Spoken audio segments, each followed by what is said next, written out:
and welcome to the show, my friend, Rick Bunchu. Thank you. Great to be with you. How's the weather out in Kauai, Hawaii, which is where you are at? Well, it looks like it's a sunny day, not a cloud in the sky right now. So I just got the surf report. So my daughter's in town, and I think we're going to go jump in the ocean in a little while. God, I don't like you at all. It's rainy, snowy, and probably around 52, I'm going to say. It's not snowy, it's rainy and cold and 52. Well, they say the easiest job in the world is a Hawaii weatherman. 80 degrees high, 72 degrees low every day. Once in a while, you say it might rain a little bit, and then that's it. Easy job, easy job. So we're talking today, Rick, about all the things that you learned in college about youth ministry, which is like an amazing amount, right? It's no, I learned nothing about youth ministry in college. I mean, I learned some stuff about the Bible. I will say that the thing I learned in the 6 months I went to college, and I went to a Bible college, right? Wait, a whole 6 months? Yeah. Okay. Whole 6 months. I went 3 months. Yeah. Well, this was a 12-month Bible college, but I could only afford 6 months because I came from a poor family. But I got a lot out of it in a context, but nothing having to do with youth ministry. Oh, okay. So then let's start with this then, because I know there's youth pastors and youth workers, and they're bivocational, there's volunteers, there's all kinds of people listening to the show. And I want to say from the beginning, we're not Rick and I, when we talk, we're not downing college. We think college is a thing. It's for people like doctors and lawyers. We want people who have worked, who have done some things to like take out our liver. And well, my wife's a dentist. She went to college forever. And I'm really glad she did, because I'd hate to get her in there and say, well, I'm sort of guessing on this, and let me know if it hurts. Exactly. But we're not down, and we want to make sure that if you have a college degree, let me tell you what, you are loved here. You paid a lot of money for that thing, and you are valuable. So don't hear what we're saying is that education is not important. It is very important for a lot of different jobs. And so I would ask you, Rick, then I would put it to you then, Rick, what is college for, do you think? What is college for? I mean, college is to prepare you for the career that you are aiming for, right?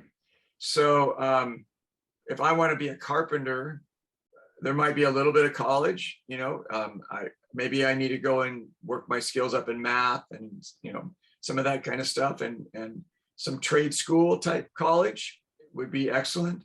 But I probably don't need philosophy and things like that. If you're going to go into youth ministry, one has to be very careful about presuming that the college experience will really equip you to do youth ministry. Most people I know that came out of college with a degree in youth ministry had to then go and learn youth ministry. Now they gathered some things, sure, but it was a carry-on, not the luggage of youth ministry. Right. They didn't walk away. They came away with a few souvenirs. Right. Right. They didn't bring a whole lot with them. But when we're talking about it, and once again, when we're talking about if you're going to college, because there may be students that you have in your ministry right now, those that are listening, who you may recommend to them. And there's people that I see all the time on Facebook groups, other things, about seeking out that. Listen, if that's your jam, go ahead, go do it. That's perfectly fine. There's guys like us who just, like me, I'll say me, that just wasn't cut out for college, wasn't smart enough. I couldn't do it, And for me, college is a vetting process. It's a way to determine whether or not, according to whatever your end goal is, that you have the stuff, for whatever it is that you're shooting for. What would you say? Go ahead, Rick. I would interrupt you too, in the sense that another thing about college, that has nothing to do with really the curriculum or your studies and stuff. It's when you get to, especially for an 18-year-old, it's when you're leaving home and you're making life choices on your own with a bunch of other idiots in somewhat mildly controlled environment. And you get to put to work the principles and values that you supposedly have, and learn from those things. And so I think a lot of the college experience of what you really are learning has nothing to do with the curriculum that you're being taught. And I think in that sense, it's really valuable or it's really destructive, depending on the nature of the college that you go to. So, for example, when my kids went graduated from high school, we pushed them very hard to go to a Christian college, or in particular, if they weren't sure what they wanted to do, if they're going to go into trade, we wanted them to go at least for 1 year away from home to a place where they get foundational stuff for Christianity, like a Bible school or something like that.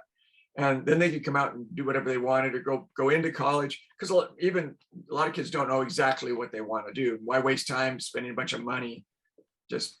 So I think, if you, and part of the thing with secular colleges is by sending a student there, their whole attempt in the first few years is to dismantle every Christian value that they've been taught, by and large. I mean, that's pretty much the modern college experience. Yeah. And so that's why it can be destructive too. You send a kid in there with somewhat fragile Christian values and they're gone before you know it. Oh, absolutely. My youngest son is in college. He goes to college up north of us. And he is a prototypical kid that goes to college. And of course, look, we've had a lot of conversations based on, what you're just saying too, where there's part of just growing up. You're going to discover things, you're going to do that. And then you're going to have you don't know until you don't know what's going to happen until the kid comes home and has this conversation with you where their values now are off center, either way, to whatever your values are. And then you're going, wait a minute, I just paid good money to send you away, and now you come back and fight with me. What is wrong with you? What is wrong with me? What have I done? I was hoping somebody's going to reinforce the values that you've been taught here. Instead, they're trying to dismantle the values that you've been taught, and I paid money to have that happen. And listen, my son's a good kid, and I will say this too, that what my son thought he was going to do and what he's thinking about now are two different things. When he starts, and that's normal college too. Your first 2 years, you have no idea, but also he still doesn't know. He's going to graduate this year, still doesn't know, still haven't have an idea. And you know what, I'm okay with that. He's got to figure that part out, whatever degree he's going to come with. But how many, we always see people that graduate college and still don't have an idea of what they're going to do with. They've got an education, but they don't still feel like they know what they want to do with that. So what would I say this then? What are students, what are people that go away to college to learn specifically youth ministry, let's say, and what are students not learning in college about youth ministry that you think should be taught? Right. So if I could just put it in one sentence, most guys who come out of youth ministry, and the caveat to this would be, unless they are actually actively involved in doing youth ministry while they're in college, they're kind of like two hats, maybe that's a part-time gig or something.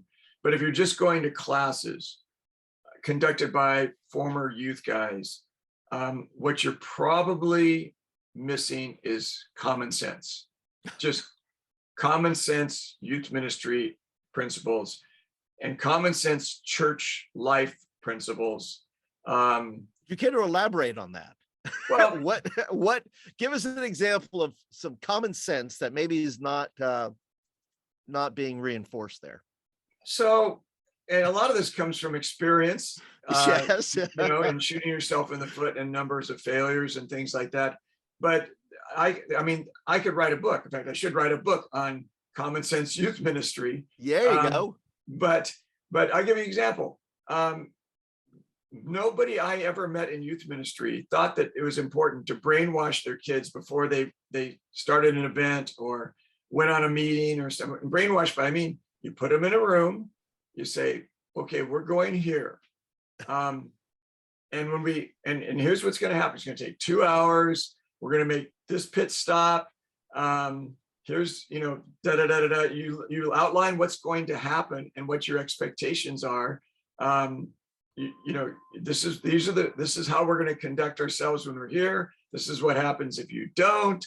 You give them the boundary lines, and you can be funny about it. I mean, I'm always really funny about it. Yeah, sure. You basically explain what your expectations are and what they can expect. And I'll say things like, okay, so you probably should empty your bladder now, because we're not going to stop for you. And it's really hard to pee into a Coke bottle, and all that kind of stuff. Yeah.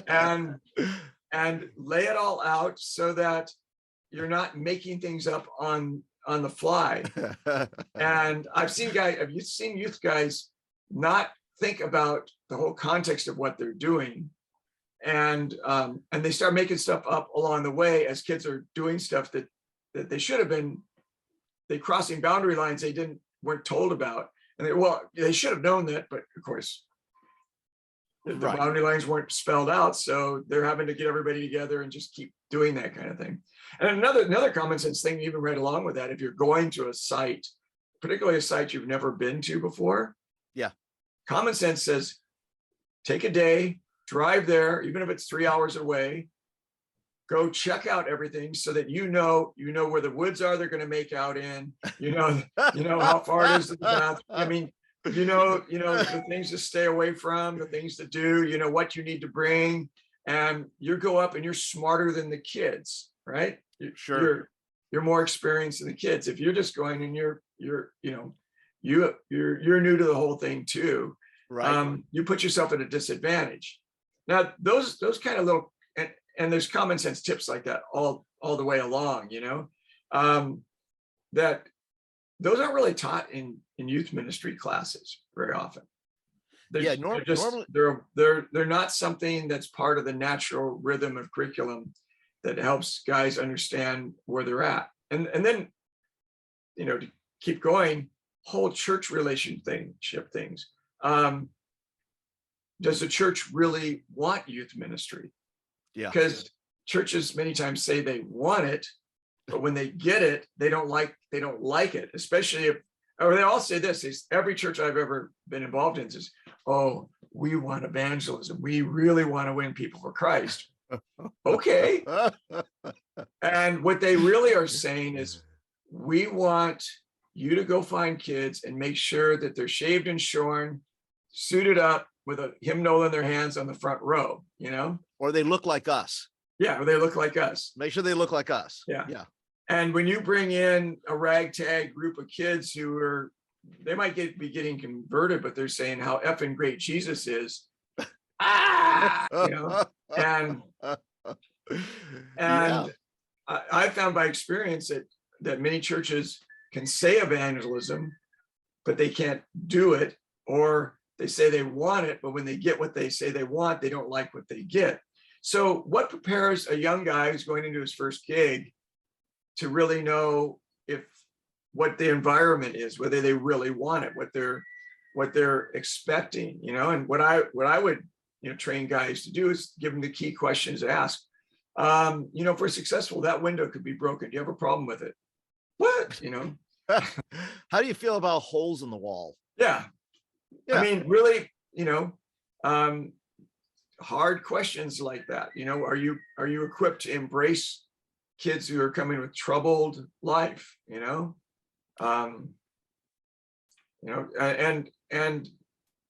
most of them say yes, but a lot of times it gives them pause. And I've actually seen churches go, well, no, if things are going to break, we don't want that. That's right. This building costs a lot of money. Yeah, right. Well, I think you've effectively answered some of the third question that I had for you, which was, what can college not prepare you for in youth ministry? Which is a lot of that has a lot to do with expectations, right? Right. A lot with expectations. A lot of it with, again, practical things, just really practical things. Ways to mine information from your students in a fun way. For example, I create questionnaires all the time, so I can figure out where they're coming from, rather than try to figure out what they're all listening to or what they're all doing on social media. I create some questionnaires, and anonymous questionnaires that they can fill out real fast, and they're fun. But all of a sudden, I can get the temperature of my kids, and know what's going on here or there, what my group's into, you know. And it helps me kind of get a bigger picture because I don't live every day in the youth world. So right. And you're right. And that's a very simple tip for those that are listening and or watching. You know, find ways to get to know what your kids like, and whether it's a questionnaire or it's a poll, you know, on Instagram or whatever you use. You know, if you're not finding out information, you're at a disadvantage. You're programming at a disadvantage because you don't know, you're not feeling the rhythm of what your group's about.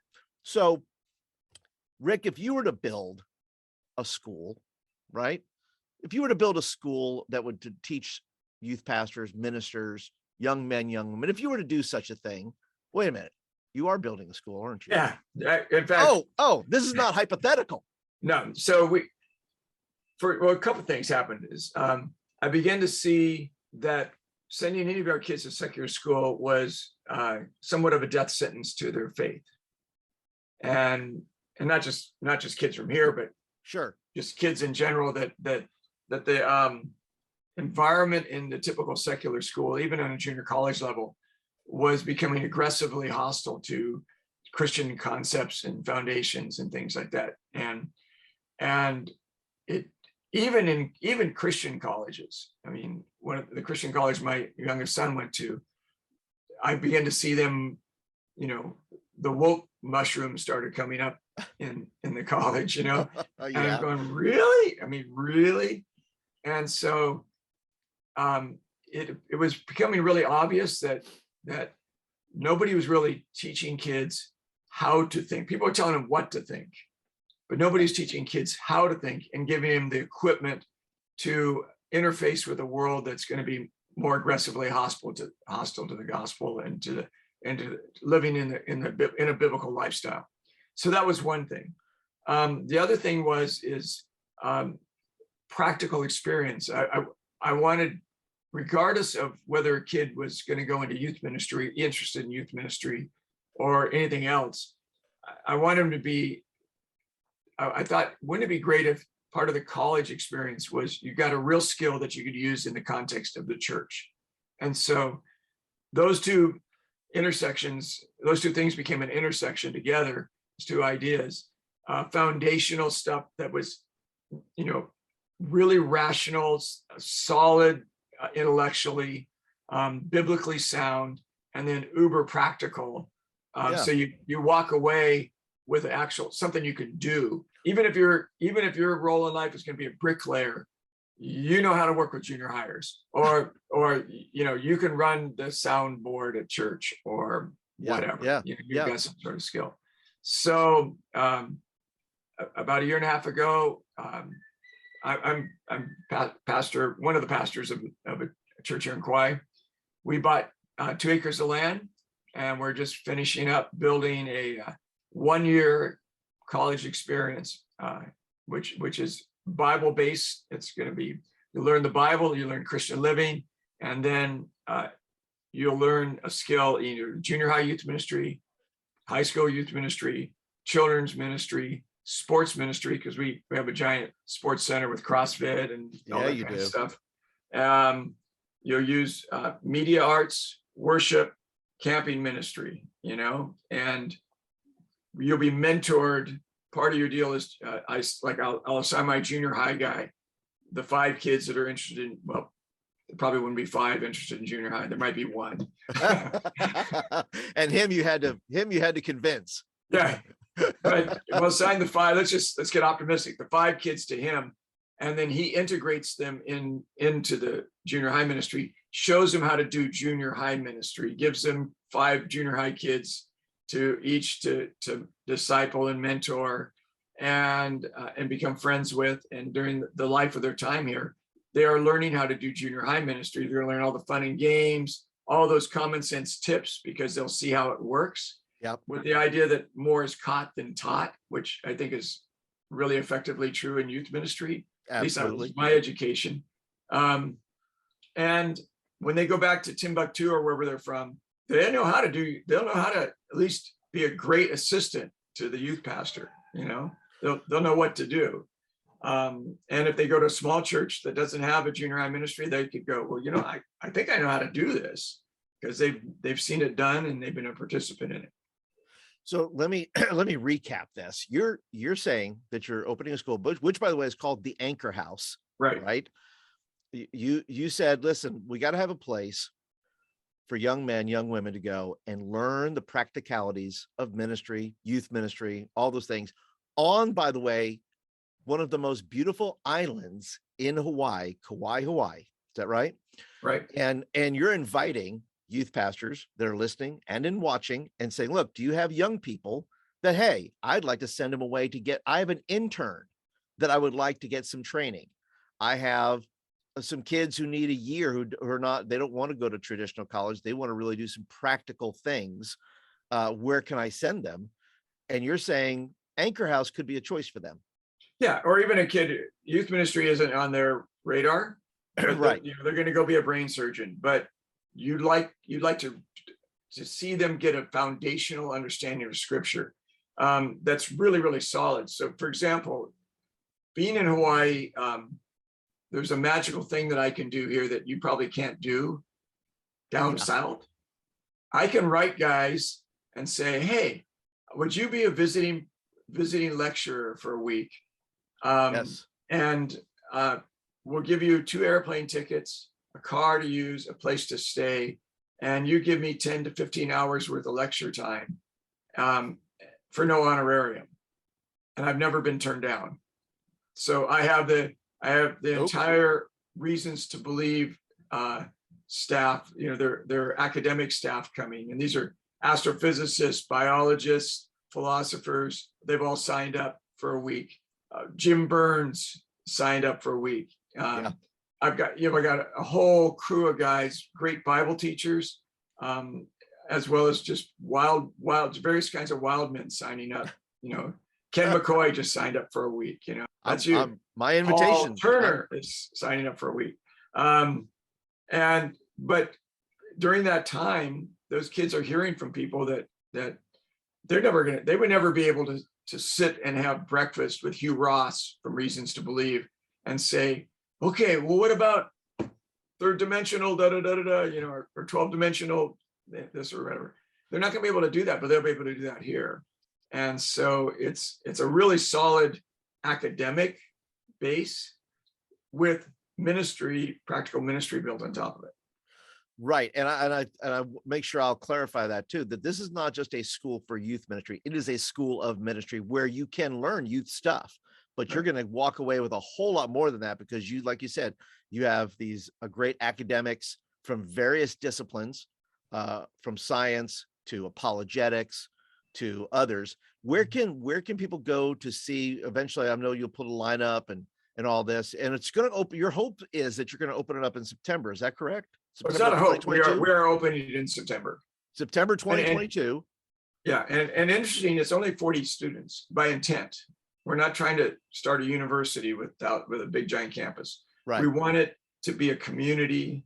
We want it to be workable. We want it to, to be connected with our local church, in the sense that they serve within that context. And the people from the local church, we have Ohana groups that'll be adopting 2 or 3 of those kids and inviting them to their homes for dinner and to play settlers, lucky kids like that. Yeah. So they become integrated into the life of the community, as well as having the student life that they'll have.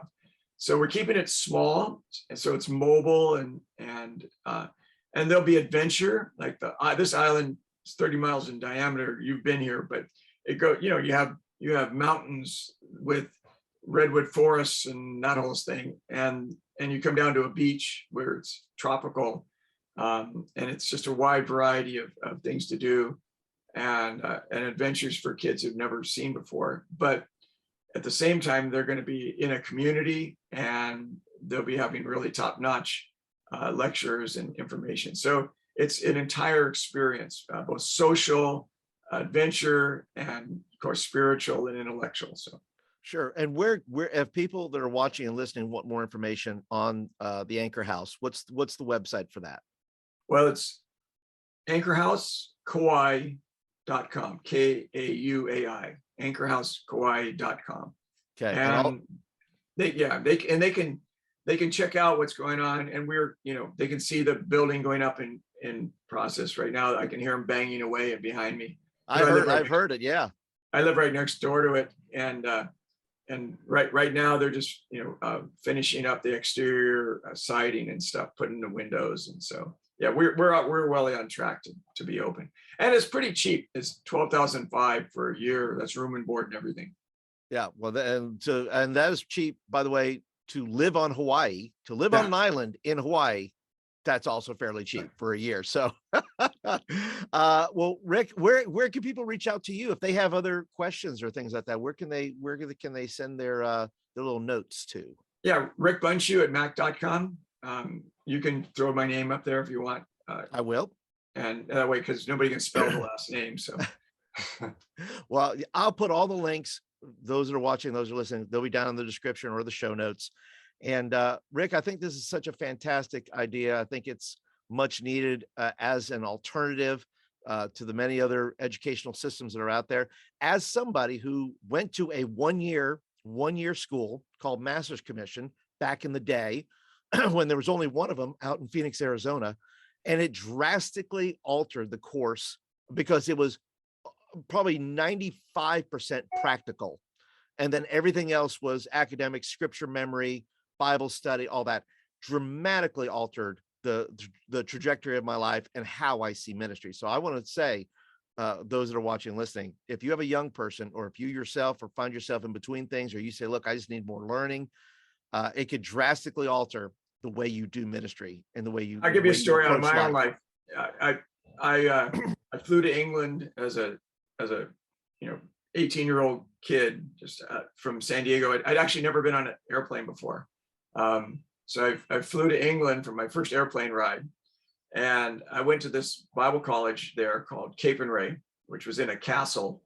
And I was a fairly new Christian. I'd only been a Christian a couple of years. And so I'd been given a New Testament, and they said, read this, do what it says. So I knew the New Testament pretty well. I didn't know the Old Testament very well, but I had no idea of the Christian universe. I had no idea who I should be impressed with or who I shouldn't be impressed with and stuff like that. So they had a system which we're trying to model of guest lecturers coming. And I remember this one guest lecturer came and did apologetics. And I was really fascinated because I was kind of the doubter guy. It took me a long time to become a Christian because I was, I don't know about this stuff. So, and because he was there, I remember sitting on the floor of his room after lecture, peppering him with questions. Me and a couple guys were just, and he'd very patiently explain and tell us about stuff. And when I went home, I was, and you remember this is in the early, this is 69. Yeah. So I'm this long-haired surf guy, Southern California surf guy, and I stumble into a Christian Bible bookstore, which doesn't have any long-haired, hippie-looking surf guys in it in 1969. Right. Sure. And I'm looking at the books, and I'm, wow. And the guy comes up to me and he goes, "What are you looking at? Or can I help you, son?" And I go, "Wow, I never knew that F.F. Bruce wrote books. Look at all the books he wrote." And F.F. Bruce was probably the preeminent apologist of, that era. Sure. And he goes, I go, "He never told me he wrote all these books." And he goes, "You knew F.F. Bruce?" I go, "Yeah, I knew F.F. Bruce." And he's like, "Right." And I've read some F.F. Bruce, so yeah, so I'm familiar. So that's funny. But like you said, you never know who you're going to run into and how it impacts your life later on. And I feel like students that are going to show up to the Anchor House are going to have a similar experience where they're going to be talking to these people whom they have never heard of before, and they're going to go back home and go, "Look, this guy wrote some books," or he has videos, or he does whatever. It's like, holy moly, that's incredible. Right. And we're talking to guys like, the Bible Project guys are interested in being part of it. We got some really interesting characters coming, a whole variety. It's a comedy scene in some ways because every week is so different. And then they'll be undergirded by, our local guys. Like I'll be doing the whole youth ministry tracks and stuff like that. And Wow. and so yeah, it'll be real fun. And if any of your listeners are interested, I'm happy to send them literature, posters and stuff like that. Right. Because this isn't just for kids who want to go and be a youth pastor or something. It's for any kid who wants to have a foundation that's deeper than what they might be getting 1 hour a week in youth group or church. Sure. Well, Rick, I want to thank you so much for being on the show today. I want to thank you for all the hard work that you've been putting in, and I know the work that you do. And so I want to thank you for building this school where it's an alternative for a lot of kids and a lot of people out there who want to deepen their faith, want to deepen their walk with Christ, want to learn the practicalities of ministry, to where that bricklayer can be a good volunteer for a youth ministry someday. So thank you for the work you're doing, and I'm excited for all that's gonna come out of that. All right, Paul.